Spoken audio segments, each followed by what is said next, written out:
Back now at 8:50 with an incredible story in the wake of last year's earthquake in Haiti involving a courageous little girl and a mother's will. Today, national correspondent Jenna Wolfe is here with details. Jenna, good morning. Good morning to you, Meredith. It truly is a miracle that 7-year-old Winderlin Jean-Louis is alive today. She has already survived more in her young life than most, and she's done it literally with only half a heart. This is a story of the heart.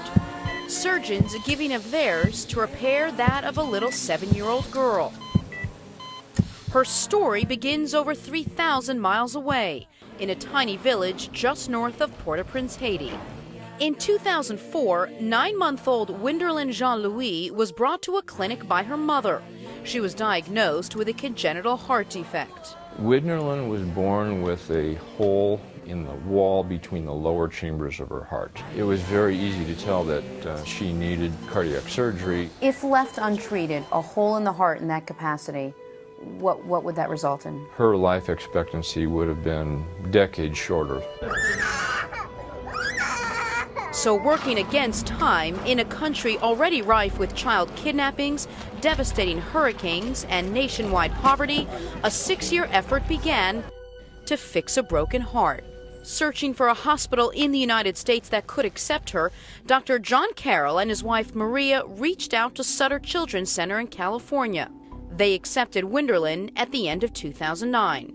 But then, the worst. A breaking news story tonight. A major earthquake has hit Haiti to the south and east of the U.S. A powerful earthquake struck just before 2 p.m. local time. Reports of people dead and injured trapped under the rubble. Little Winderlin thought lost in the worst natural disaster to ever hit this country. So who would really care about one sick little girl amidst all that chaos? One very special doctor who made it his life mission to treat her. His organization based a world away from that impoverished island, here in Peoria, Illinois. John and Maria never gave up hope in finding and helping Winderlin through their Illinois-based organization, Haitian Hearts.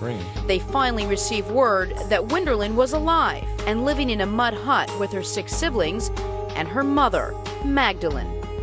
How much credit do you give to her and her strength and her love of this child to put everything in your hands and say, please help my child? We give Magdalene all the credit in the world. She kept her alive for 6 years while we were searching for medical centers.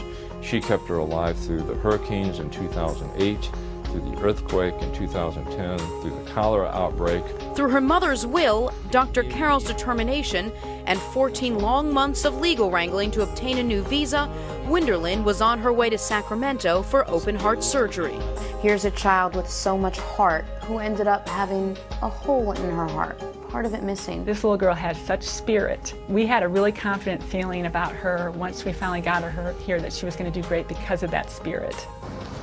It's just 4 days after her successful surgery. Winderlin is at her host family's home, already singing with a smile.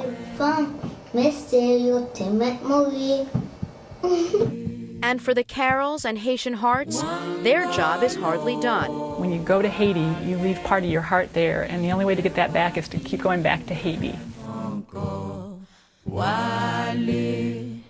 So I asked the doctor how Winderlin survived all those years in Haiti, and Dr. Carroll told me that Winderlin's mother, with no money for medicine, and literally held this little girl to her chest day in and day out for 6 years to keep her alive, thinking that if she put her healthy heart against her child's sick heart, she would somehow be able to bridge the gap and keep her healthy, and it somehow worked.